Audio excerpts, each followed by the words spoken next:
Winter not only brings chills and freezing temperatures, but is also the prime season for cold and flu. Type A influenza is among the most unwelcome visitors at this time of the year. For more on this, we now turn to Dr. Kwak. He's an assistant professor of the International Clinic at Soon Chun Hyang University. Good morning, Dr. Kwak. Good morning. All right, so let's start with the definition of type A influenza. What is type A influenza, and what are the symptoms that we can help with the diagnosis of the virus? Well, type A influenza virus is one of the four main types of influenza viruses that is actually common to our knowledge. Namely, type A, B, and C, and D. C's and D's normally do not infect humans, so we're not completely concerned about that.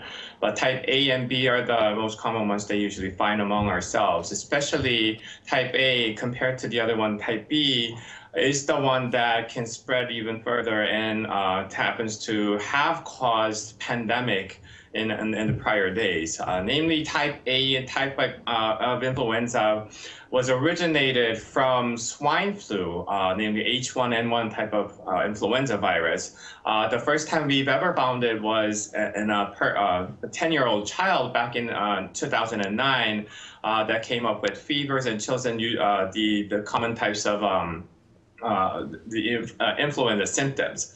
And time has passed and it's created a bunch of different epidemics. And what's interesting about this type of influenza is that it sort of recombinates its DNA to cause different types of antigens, meaning every year or so we have to come up with a new type of vaccine that could fight against this particular virus. So it usually spreads among respiratory types of methods. So every winter or early springs is the time that we usually get hit with the epidemics of type A influenza. The symptoms include anything from fevers and chills, headaches, muscle aches, and getting tired, fatigued, and sneezing, to very common symptoms like sore throat and coughing. So it clearly overlaps with all other types of respiratory illnesses that we usually have during the season as well.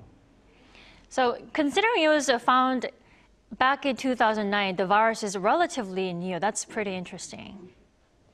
And also... That's correct. Right, yeah. And how is influenza A virus different from coronavirus? Because it sounds like the symptoms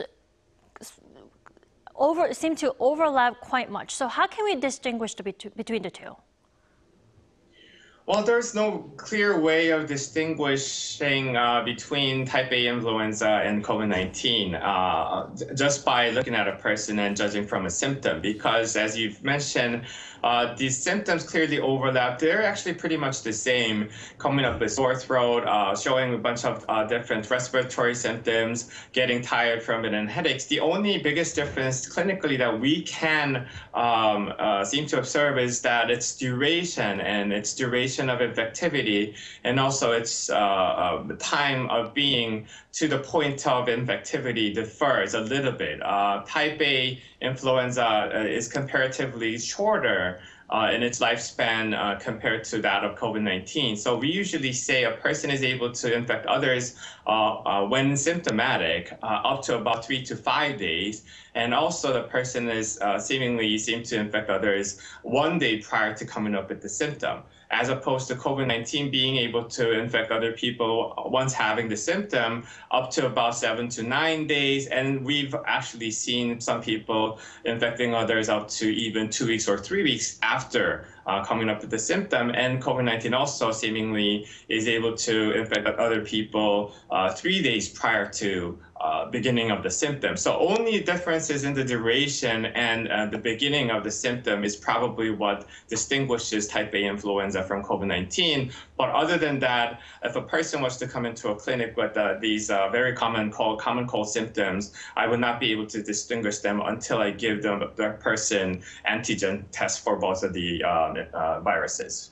Sure, that's when we need to turn to you, Dr. Kwak. And last but not least, how can we protect ourselves from actually catching the flu? I mean, what can we do other than practicing healthy habits like washing our hands and regularly and covering our mouths when sneezing? Well, it's obviously keeping the most conservative hygienic measures. If a person was to have come up with the symptom for common cold, it's courteous for the person to start wearing masks when the person is either leaving their household premises, but also washing the hands, keeping certain distances, covering your mouth and nose at the same time when you're sneezing and coughing. Those are all the measures that we need to obviously take. But once again, as with COVID-19, vaccinations is probably the one top effective measure that we can take in protection against these types of viruses, because namely these viruses are all pretty much respiratory. There is no way of completely being able to be protected from these viruses when we start to actually go outside and take on our daily activities and lives. So by being vaccinated, it has a clear medicinal effect to create these antibodies that would modify and better enable our immunity to fight against these certain types of viruses. So were we to be exposed to the same type of situation, the person who is vaccinated would be much better able to fight against the virus. So I would strongly recommend getting vaccinated against not just COVID-19, but also influenza if anyone hasn't received their vaccines yet. All right, thank you for your tips, Dr. Kwak. And also, thank you for joining us this morning. Thank you, my pleasure.